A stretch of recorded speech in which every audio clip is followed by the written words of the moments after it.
Hello everyone, আমি মিষ্টু চলে আসলাম আবার একটা নতুন ব্লগ নিয়ে। আর আমার ব্লগে তোমাদের অনেক ওয়েলকাম। এর আগের দিনের ব্লগটা যারা যারা দেখেছো তারা তো দেখেইছিলে, আমি আমাদের এখানে অনেক পুরনো একটা জাগ্রত মন্দিরে পুজো দিতে এসেছিলাম। এখন দেখো, মন্দিরটার নাম ছিল ললিতাদেবী। আর যেহেতু পূর্ণিমাটা সকাল সকাল লেগেছিল, তাই আমরাও সকাল সকালই গিয়েছিলাম পুজো দিতে। সারা রাত পুজো হবে। এই যে পাঁঠাগুলোকে দেখলে, এগুলো অনেক অনেক পাঁঠা বলি হবে রাত্রেবেলা, তার জন্য আগের থেকে এনে রেখেছে। তাই ভাবলাম পুজো দেওয়া হয়ে গেছে, আসছি যখন একটু মেলার থেকে ঘুরে আসি। মেলাতে এসে দেখলাম এত সুন্দর সুন্দর দোকানপাট বসেছিল, আর আমি ক্যামেরা করাতে বিজি ছিলাম দেখে সবাই আমাকে ছেড়েই চলে গেছিলো। কি কিউট কিউট পুতুলগুলো ছিল, তাই ভাবলাম পাখির জন্য একটা সুন্দর দেখে পুতুল নিই।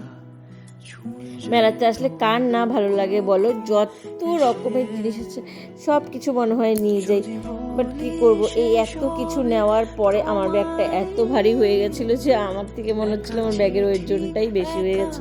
তারপরে লাস্টে এখন বাড়ি যাওয়ার সময় নদীতে আসলাম পুজো দিতে। তো নদীতে পুজো দিয়ে দেখো সবাই এত সুন্দর জলটা ছিল, নদীতে নেমে নেমে সবাই একটু ফটো ভিডিও করছিল। তাই ভাবলাম আমি কেন বাদ যাবো। তো চলো, ভিডিওটা কেমন লাগলো অবশ্যই কমেন্টসে জানাবে। ভিডিওটা ভালো লাগলে একটা লাইক কমেন্ট করো।